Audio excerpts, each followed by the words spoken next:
Hey guys, welcome to the at-home workout day 17. We are starting later today than normal. This is because I decided I wanted to run first. So normally I do this and then I go out and find a rural road where I can run by myself, or maybe go do these stairs where there are these amazing little pigs. And they're changing the rules of city limits tomorrow, so I really wanted to make sure that I saw the little piggies before I'm not really able to see them anymore after this. And I decided to go do my run first earlier. And it was a very immediate, like, Job from Arrested Development of, like, I've made a terrible mistake. Trying to run at, like, 4 p.m. is just ungodly hot. We're getting into the hot season, so it was a little bit of a, something that I forgot that it's that hot at that time of day, but I did get to see my pigs, so I'm happy that I got to see them before the sign-off, and that's why we're starting late. We have lights set up for if it starts, the light's going to change really quickly, so you guys get to see some cool, like, studio stuff going on, I guess, as that happens. I'm going to go back to my high repetition, so I'm going to be doing elbows and knees. You guys are welcome to join me in those. If this is your first session, seeing me do this, the reason I do high repetition is because by not allowing your brain to focus too much on getting the technique right or trying to make corrections in a, like, let me stop and, like, word vocabulary myself through this and figure out what the technique's supposed to be, by forcing yourself to just keep going, you kind of smooth out those mistakes as they get worked into your corrections. So you make the corrections faster, and you actually get to experience a much wider variety of tiny mistakes that you can make adjustments to. So if you're learning how to swim, keep swimming instead of, like, stopping every time you kind of can't breathe properly, kind of thing. The reason I'm doing my knees the way I'm doing them, for when you guys start watching, if you're not familiar yet, this is a combination between Disolnoy and Chumuk Pet.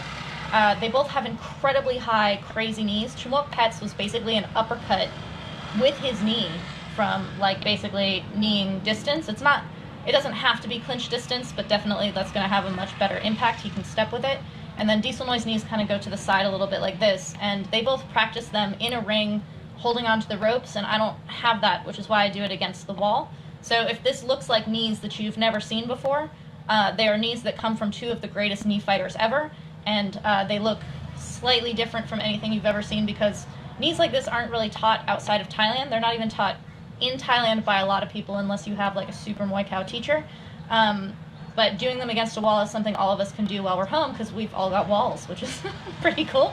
So not having ropes in order to do them is not really a problem for us, which is really cool. So I'm going to get started. The elbows come from Yod Kun Pan. And the thing that I'm focusing on is trying to get, like, a level of looseness in the swing of the elbows. So I've kind of had to slow them down a little bit in order to get the looseness. And then I'm also trying to focus on, like, where the tension is in my body in order to release in spots. So that's what I'm thinking about when I'm doing my high repetition elbows at this moment. But doing 100, 5 sets.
one thing that I had to think about there when I was getting into my knees was that Diesel and Chmook Pet do different things with their feet, like when their standing leg is doing different things.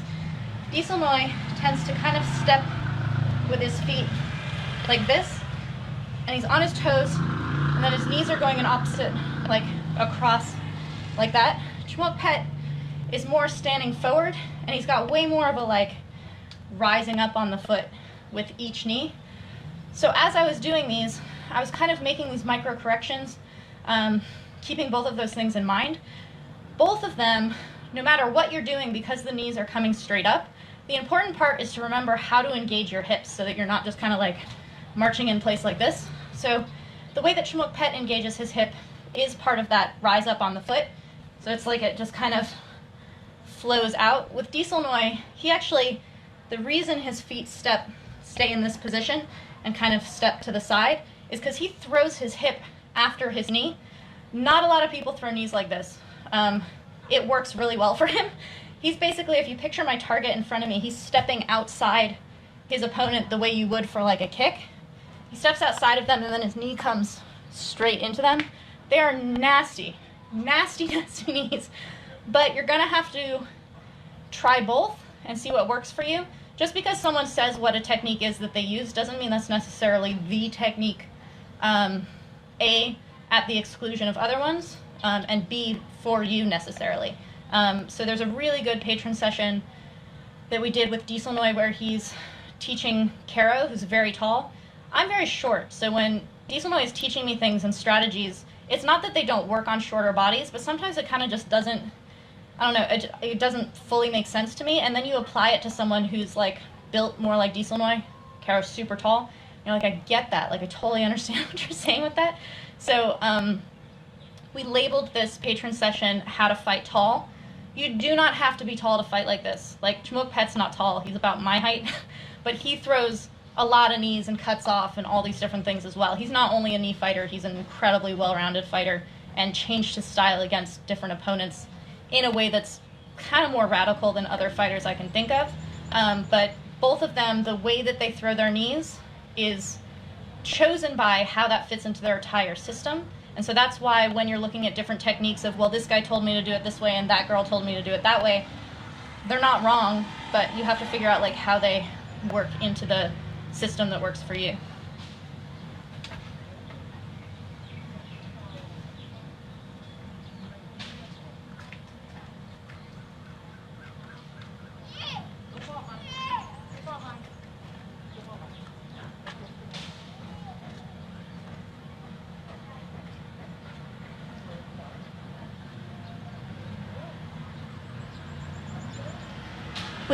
Yeah, so Brian Sargent is talking about a patron session that we just put up yesterday with Charn Chai.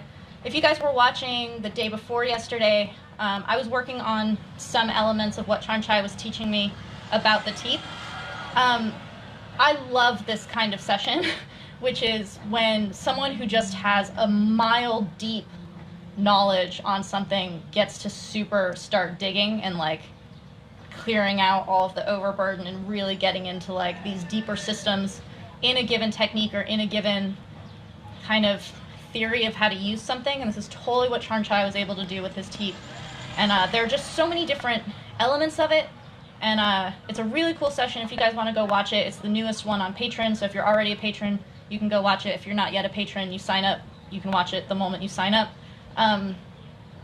But like I was saying with Chmook Pet and this like rise up on his foot, this is something that Charn Chai makes a deal about when he's throwing his teep, which is just this kind of like simultaneous weight transfer of coming forward up onto the toe and making contact with his teep.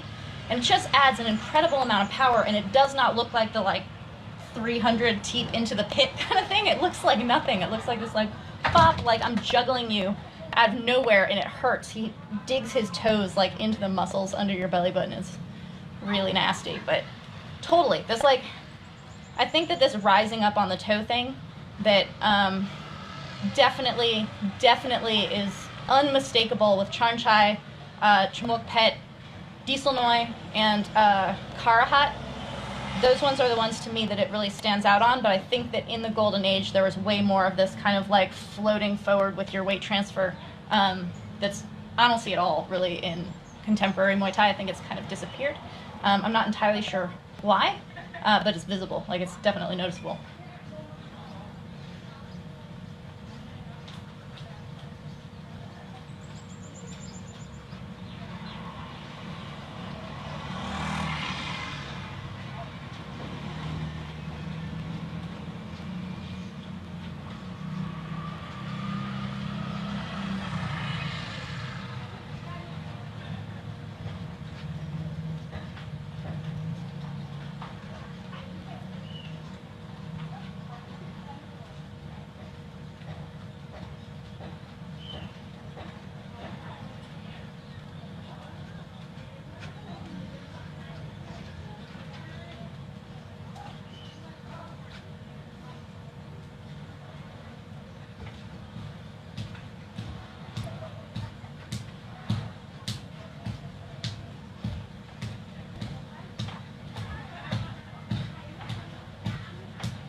Sawadee ka, Ajahn. Ajahn Chat Chai, Ajahn Nun. So Chat Chai Sasakun. If you guys head over to Chat Chai's page, Chat Chai Sasakun, he's actually done a couple of live streams also teaching his technique.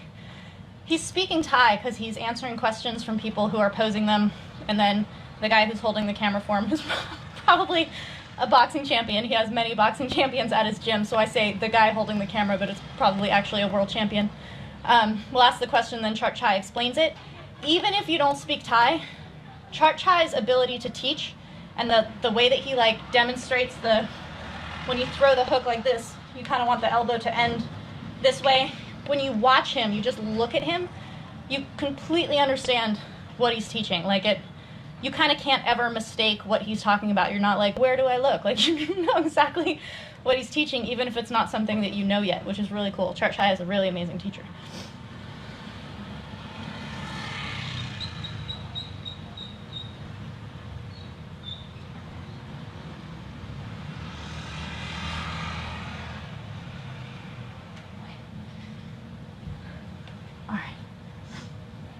So today is actually Gansak Sorplunjit's birthday. Gansak was Fighter of the Year twice, and he teaches out of AMA gym in New Jersey, which is where I met him, and I actually trained with him for about a year before moving to Thailand. Gansak's awesome. If you're not familiar with him, look him up. His fights are very cool. He went into Western boxing for a short time but didn't like it, so he didn't go off in that direction. But I'm going to work on something that Gansak made a big deal about when he was teaching me and when he taught me for the Muay Thai Library. We have a session with him in there, and he was telling me that it's really important to fake. Faking is really hard for me, and I don't know if it's because I'm like a super honest person. Like I want to be like really straightforward about everything, and I feel like faking is insincere or something. But if you were watching my workout session, I think either yesterday or the day before, probably the day before, I was talking about how faking is really hard for me because when I fake, it doesn't look anything like the real thing, and you need them to look the same, otherwise no one's going to believe you.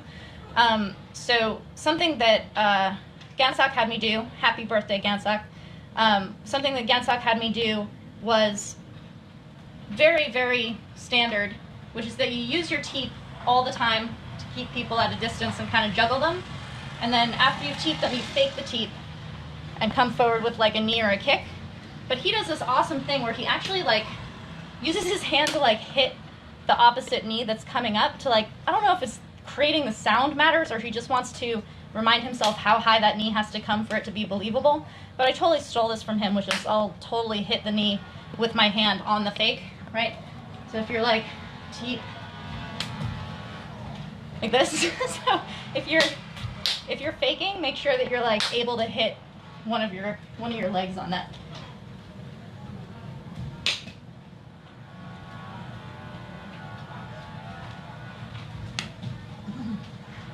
It's like a high knees thing. I like it.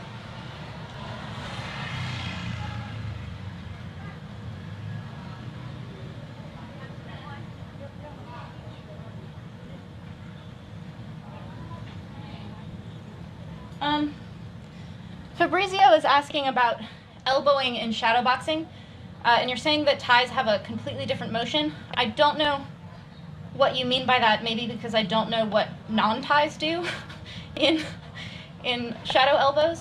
But there's not an elbow, there are many elbows, and so I'll geek out on elbows for a second because I find this really, really cool and interesting. Yod Khun Pan is the elbow hunter of 100 Stitches. He is like the greatest elbow fighter of all time. There is a fighter contemporarily that they call the new elbow hunter, and it's like not even close. Another fighter who is not an elbow hunter or known as an elbow fighter but cut people all the time and has amazing elbows is Karahat. Interestingly, Yod Khun Pan and Karahat have many differences in the way that they elbow, but they also have many similarities in how they get to that elbow. And so what's interesting about that to me is that Yod Khun Pan, who just threw so many of them, is really horizontal. He doesn't do this one, the kind of like angled elbow that you'll learn in a lot of places. The reason people do that is that a guard is like this, and so if you just throw like this, you're going to be hitting guard, and so you'll be taught to kind of do your elbow at an angle cutting down so that you're coming down through someone's guard. The reason Yod Khun Pan still goes horizontal rather than doing this cutting down to like get through the guard is because he does not fucking care if he hits your guard, because he's just gonna bash through it. He's gonna keep going with his elbows and keep hitting your arm until you're just like unable to bar him off of it anymore. So he doesn't care that he's hitting your guard, which is why he doesn't have to go around it. But interestingly, talking about these two fighters, I was talking to Karahat about Yod Khun Pan, and he said everyone was afraid of his elbows. I would be afraid of his knees. So basically the elbows get you all like worried about everything happening up here because you don't want to be cut. But really what knocks you out, or really what hurts you, are the knees that are coming down below, and the elbows are kind of a distraction. So with Yod Khun Pan like kind of battering through your guard like this, what he's actually setting up for is your consciousness to come way high, and then he can land a knee. And if he gets a knee in there, you're going to maybe drop your hands or, you know, buckle or whatever the thing is, and then whatever elbow he throws is going to come on top of that. I call it whack-a-mole because that's what it feels like when you're standing in front of him. But elbows come from all kinds of different directions. So there's the elbow that comes like this. That's usually when someone's coming towards you. You don't really want to like hit someone with that elbow if you're the one chasing forward, because all they have to do is go like this and you miss. So that's really for when your opponent's coming towards you, is you kind of like intercept them with your elbow. And then you can kind of come up at an angle, kind of like this. You can come around guards like this. But I was talking about the differences between Yod Khun Pan and Karahat, but a similarity that they both have is that when your opponent's guard is up and they're kind of reaching forward, some people will teach you to slam this hand down and then throw the elbow over it. Both of these fighters have very switchblade elbows that cut. They're not thudding. They just slash the shit out of people. And so they both make a point that you don't bat the hand down, because then your opponent knows. They feel their hand go down, they're like, elbow's coming, and they get out of the way. If you float your hand on top of their hand like this, like no problem, and then just kind of slide over it, right? So Karahat's going to come over like this. Yod Khun Pan's going to come over like that. You just want to barely touch. So when you're shadow boxing and you're doing it Thai style in the forms of these fighters who are not trying to like actually use the tension of your hand against you, they want you to be kind of relaxed. You're going to keep your hands here and basically stay at one level. You don't want to drop, you don't want to drop your hand to elbow because your elbow goes down too. You want to kind of picture a guard in front of you and kind of float over it like that.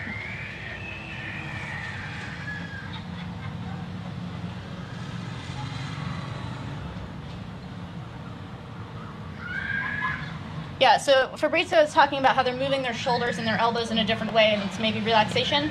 That's what I was talking about what I'm trying to do when I'm doing my hundreds of elbows, is get that relaxation. If you're throwing elbows like this, you're actually never going to hit anyone. It's like if you were trying to like throw punches like this. I'm not a boxer at all, so if I try to do the way that like really good boxers shadow box, where they've got that like shoulder pop like this, what I'm doing actually is just like pretending like I'm throwing a whole punch, but I'm not, whereas they're pulling it short, but in the looseness of their shoulders, the full range. So don't try to like mimic a like coulda got you kind of thing with the elbow. Go all the way through your target, and then you can kind of like rein it in from the outside. So working on the relaxation that you see in those people that you see shadow boxing, that's how you get it, is work on the relaxation first, and then the technique will follow off of that.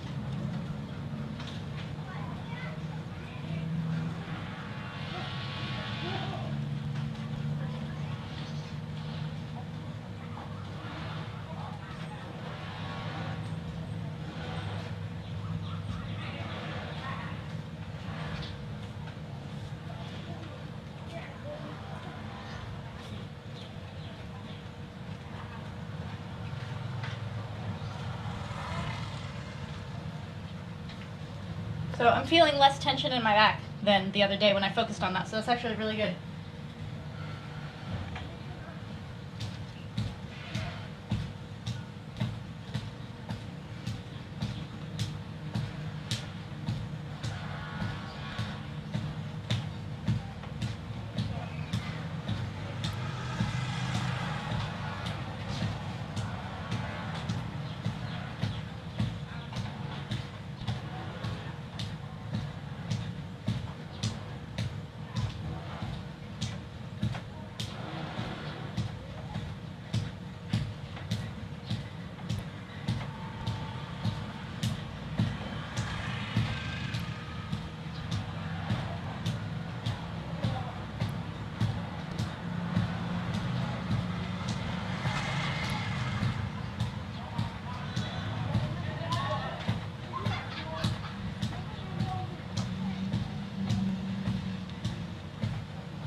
All right, so there are two questions. Renato is asking about using a chair as like a crutch or a prop to practice slow motion kicks. Sure, why not? There was actually, when Kevin and I still lived in New York, there was a YouTube video of a Japanese fighter, and she was in front of a mirror, and the mirror had like tape, like 3 lines of tape of different heights, and she was doing the most slow motion kick, totally unassisted. She wasn't holding anything. But she made this kind of weird sound as she was doing it. It was like shh, shh, shh, shh, shh, shh, something like this. So she would start from here and go, shh, and she would do, I can't do it. She would do her entire slow motion kick all the way around to here at like, it was like they'd slowed down a video. It was so controlled. Maybe she got there using a bar or a chair or something first, but it's basically like bar class in ballet. You hold on to something until you don't have to anymore, so using a chair for kicks seems fine.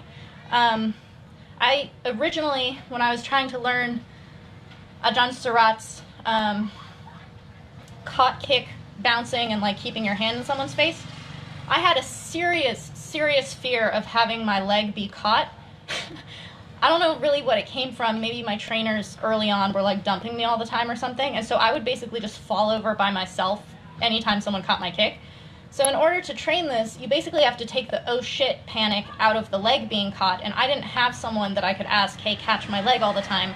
A lot of that to do with shyness, so I wouldn't ask someone, but I also didn't have like an option for someone who I could hassle and be like, hey, will you do this with me? So what I did is I had the ring, so I'll use the arm of my couch to show you how I did this, but it was basically teaching myself how to deal with my standing leg when my leg got caught.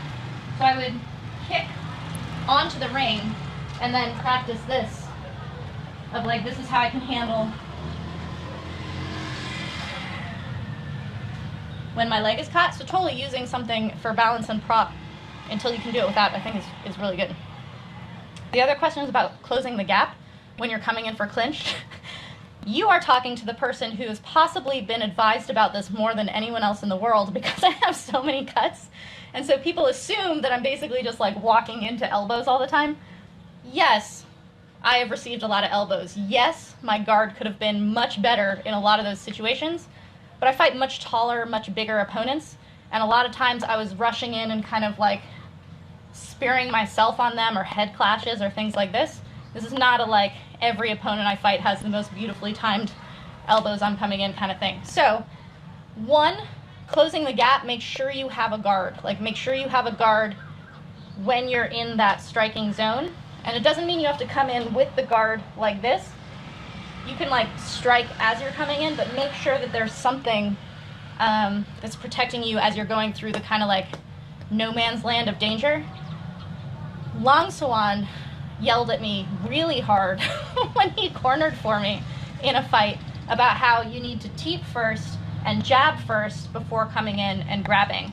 So in closing the gap, actually Sang Tianoi talked to me about this way long ago. He's early in the Muay Thai Library, and he was talking about this, and he had me practice it with one of his trainers. But basically you want to start this process of closing the gap way farther back than you think.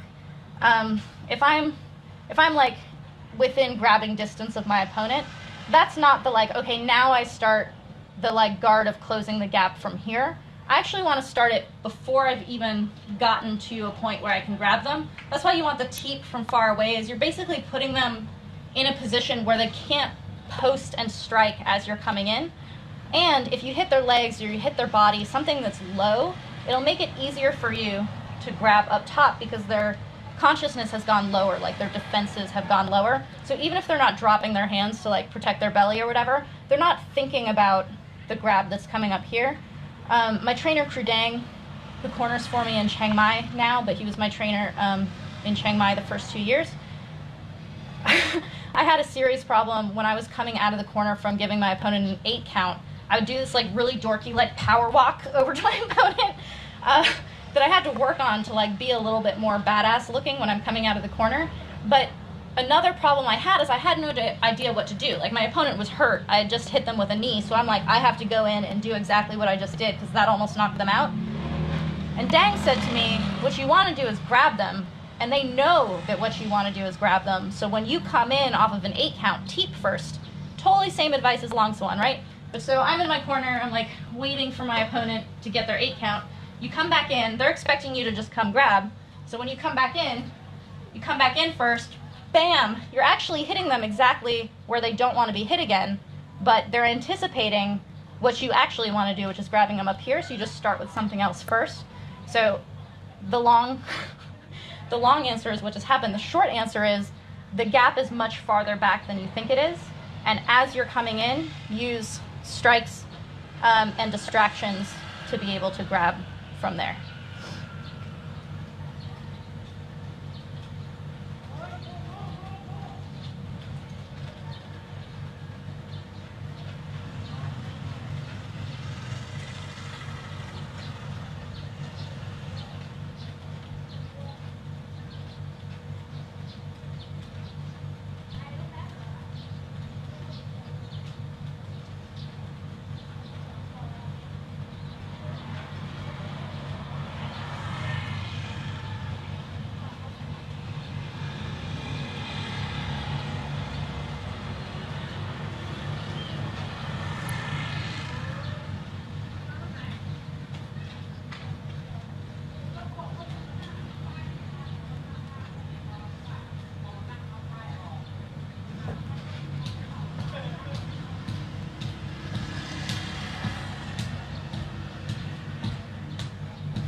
right, so Brian is asking how I chose Muay Thai. I did and I didn't. I definitely had natural tendencies. If you want a much more like free-flowing answer of this, I think that I answered this question on day 2 or 3 of these home workouts, that you're not just like picking a style off of a wall. I think a lot of people, because we're just not exposed to very many styles at all, we don't know that there are as many styles as there are. People know now, I think. A couple of years ago, nobody ever used the word Muay Thai or Muay Mat, ever. Femur was even kind of like something that people didn't know. Now people are more familiar with the kind of like silhouettes of those styles, but each one of those is incredibly nuanced. Again, like I was saying, Duuglas-Ittu and Muay Thai, both incredible knee fighters, but they don't fight similarly to each other. Femur style fighters like Sanchai, Smart, they don't fight anything like each other. So I believe that people have natural tendencies, and you're right, people are like, I want to fight like Sanchai, and you're like, you don't have any of the things that make Sanchai Sanchai, and that doesn't mean they can't. Like, I don't think that you can tell someone who's really inspired by a certain style that that's not you, but I think it's realistic to say that is not what it's going to look like when you put it on. So I can super love what that coat looks like on the runway, but I'm 5'1". It's not going to look like that on me when I put it on. Doesn't mean I can't rock something similar in my own style kind of thing. So I think that we have natural tendencies that we gravitate to, which especially when you take someone and you put them under pressure, they're going to show you what their tendencies are. So fighters who are never put really under the pump in terms of pressure, I think they can get away with having a style that's maybe not as true to them, because they just don't have that kind of being thrown into the deep water kind of thing. Fighters who fight up, fighters who fight a lot, fighters who face people who are much better than them, I think that those fighters develop a far more unique style than other people do, and that uniqueness is because it comes out of who they are in a very, very strong way. You can kind of impersonate most fighters. You can impersonate Pornsene, you can impersonate Karahat. They don't look anything like each other, and you can do like 1 or 2 things that when you're doing it, people are like, I totally can see the silhouette of the person that you're impersonating. But when you get down to like the nuances of it, nobody can ever recreate that. There will never be another Karahat. Pornsene is basically an incredible left hook and a low kick and a fucking endless heart, but he's also got this like masculinity to him that isn't shared by other people, even who have also an awesome left hook and low kick. So I think that the difficult part of the way that Muay Thai is changing and the way that even styles are changing, like Muay Thai from the golden age and Muay Thai now, they are not comparable in almost any way other than that they have the same name. A lot of that has to do with how much fighters who kind of are the ideal of that style, it is their personality coming through. It is Sanchai's expression of himself that makes him what he is. And I think that it's really hard for someone to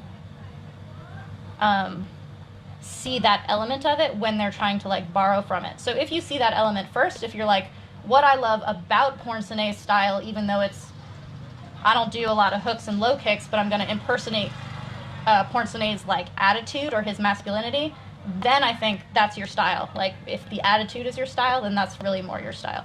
That's my slightly different answer when I did it the other day.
Something I just thought of, more in vein of that question, is the last Muay Thai Bones episode that Kevin and I did in Chiang Mai. We were talking about how part of the beauty of Muay Thai is its distance. Kevin and I used to watch MMA. We kind of can't anymore. Like, our eyes have changed, I think. It's just hard to watch now. But something that kind of was the first thing to shift when we started being like, I don't really know how much I enjoy this anymore, for me, was seeing the distance at which people fought.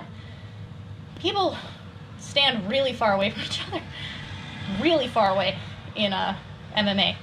In Muay Thai, the distance, even when they're not engaging, even when they're not striking, that distance to me is like super thrilling. Like, it's these kind of like the action between the action kind of thing. And in the Muay Thai Bones episode, we were talking about how we watched the most recent UFC fight between Joanna, however her last name is supposed to be pronounced, I don't know, and Weili, also don't know if I'm pronouncing that correctly. But because the UFC is so draconian about pulling their stuff off of YouTube, we watched a like zoomed in version of it. And so we actually couldn't see a lot of the strikes that were being thrown because it was so zoomed in. So you could only focus on the distance between them, which for Kevin, he's like, I didn't even notice it was zoomed in because that's all he looks at anyway. But for me, that was actually the most engaging part anyway. And the reason I talk about this distance thing is that in understanding what makes your favorite fighter so exciting, I think a lot of people don't really understand what exactly it is that they're looking at. So to take Saenchai as an example, because so many people love Saenchai and so many people try to imitate him and like, I want to fight like him, I want to be like him, is that an element that they're completely missing when they're trying to do literally the techniques that he's doing. He throws the same techniques that a lot of people do other than his cartwheel kick. He doesn't have a very like particular kick or particular strike or anything like this. What makes Saenchai is the distance he stands at. And what I've noticed about the people who are the most hardcore about like, I want to be Saenchai, I want to fight like him, is that they never, ever, not once stand at the same distance that he stands at. They stand way far away. They want to be all like evasive and elusive from 10 feet away. And it's like if you're watching a boxer who's like slipping and doing head movement from like way outside of where anyone could strike them, you're like, what are you doing? No one can hit you. You don't have to be like evading from 10 feet away.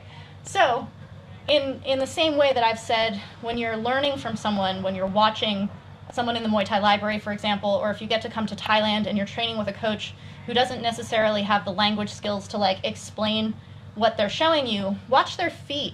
Like, watch the feet first, then watch the hips, and then understand like where the chest movement's going. When you're looking at your favorite fighter, like, you know, Karahat, Pornsene, Sangtianoi, Saenchai, Bukhao, all of these people, look at the distance they stand at. And that's going to give you like a skeleton key into what their style actually is built on. Like, it's kind of the cornerstone of what their style is built on.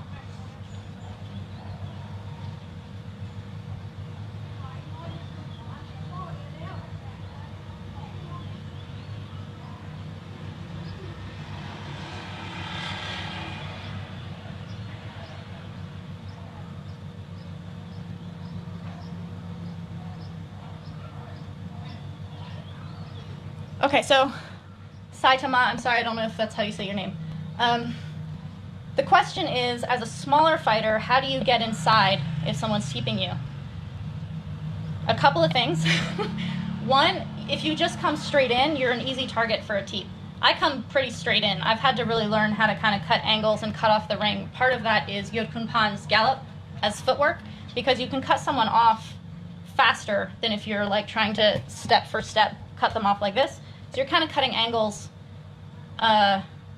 much faster. So don't come straight in because you're a very easy target for teeps. But secondly, just get that fucking teep out of the way. Like, if you watch Dieselnoy, who's not short, but he will just actually step in on a teep as he's pushing it away, so that the opponent's kind of like doubly knocked off balance. But if you have good teep defense, you can like bat it away, you can catch it, pull it. Karahat is taller than me, but not by a lot. I don't know, I'm 156 centimeters, he's maybe like 160 or something like that. He's not very tall. So he's small, he fought bigger people all the time, and he has a really nice like catch of the teep, but he catches it and pulls it really gently. There's no yank, there's no power. He just catches it and pulls it slightly off the trajectory of where it was supposed to go. And it does wonders for just killing what the opponent was doing with that teep. I think that I focus on this like pulling slightly off in a number of sessions. So it's definitely in the Muay Thai Library. It might be on the intensive that we did with him for 30 days. And it's definitely in the Muay Khao Summit, because he taught it to us when we had the Muay Khao Summit here in December 2018. But when you catch the teep, you just catch it and just barely pull it off. And this is really nice as a shorter fighter, because someone is using their length, so they're trying to stay really far away from you with their teep, so they're gonna be teeping from really long. And if someone's teeping from really long, when you take it just slightly farther than it was supposed to go, the whole thing topples down. Whereas if you're facing someone who has a short, like really powerful teep, if I catch someone's teep that's not fully extended, they can extend it more, and it's just this kind of like gut punch. So Charn Chai, who we just put in the Muay Thai Library, it just went up yesterday, I think. He has a super long teep, but because of the way he comes up on the ball of his foot, he gets an extra like 6 inches that you didn't think he had. So he kind of tricks that like I'm fully extended, and then, oh no, I'm not actually fully extended. But to recap, as a short fighter, getting past the teep, 1, don't come straight forward all the time, try to like cut angles, and 2, interrupt the hell out of that teep. So you can bat it away, you can catch it, pull it, elbow over it, stuff like that. I have a hard time with the teep, but I like training against it, which is good.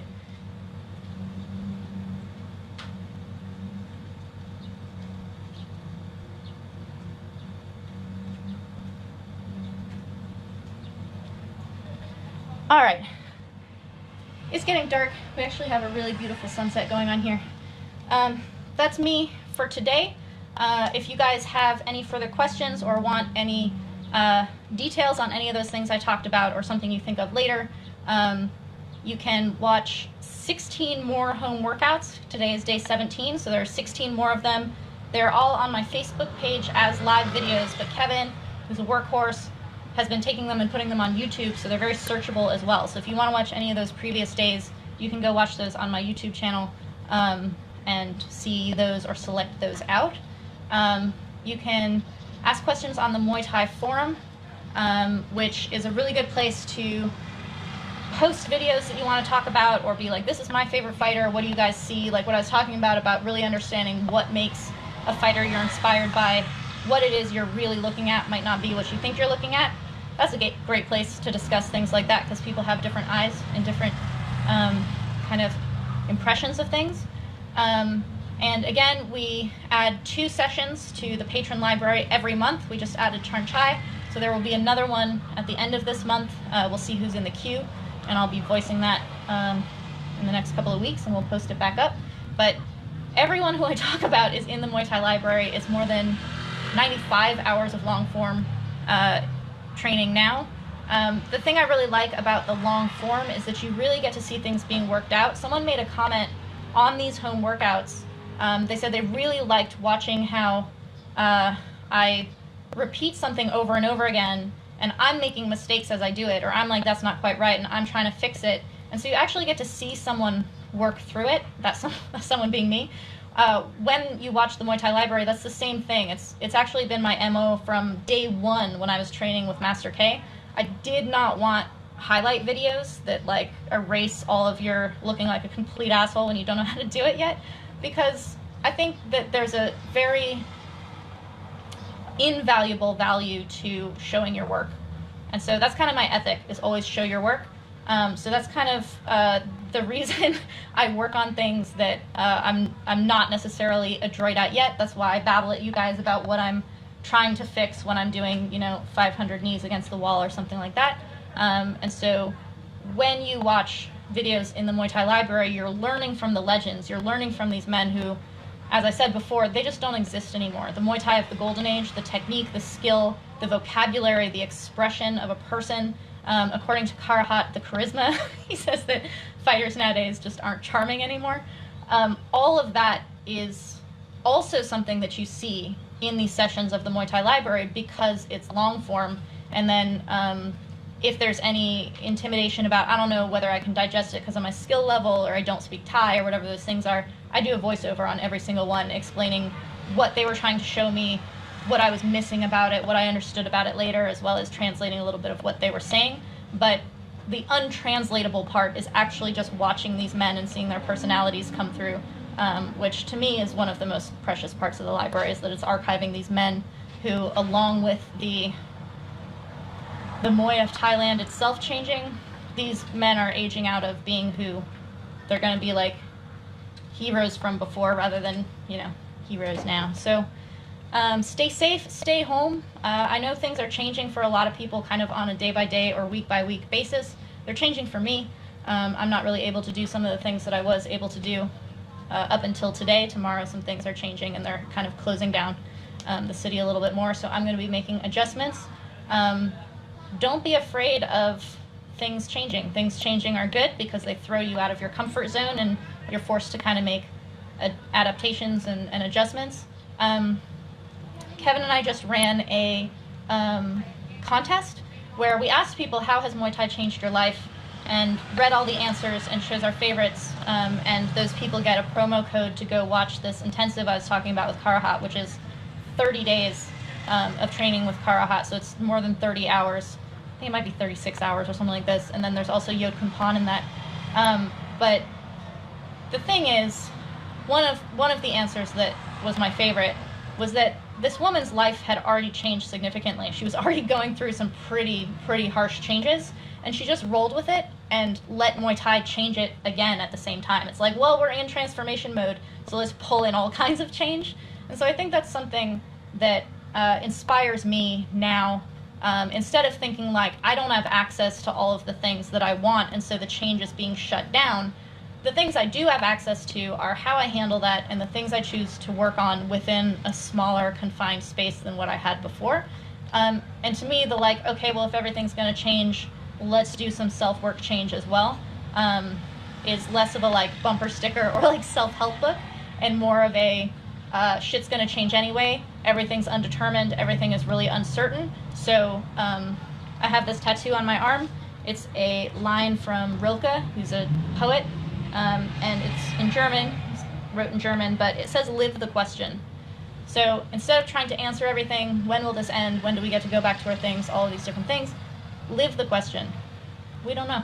Figure stuff out, change a lot. Change a lot. Change more than you thought you were going to. So that's my pep talk for day 17. Thank you guys for watching. I'll see you next time.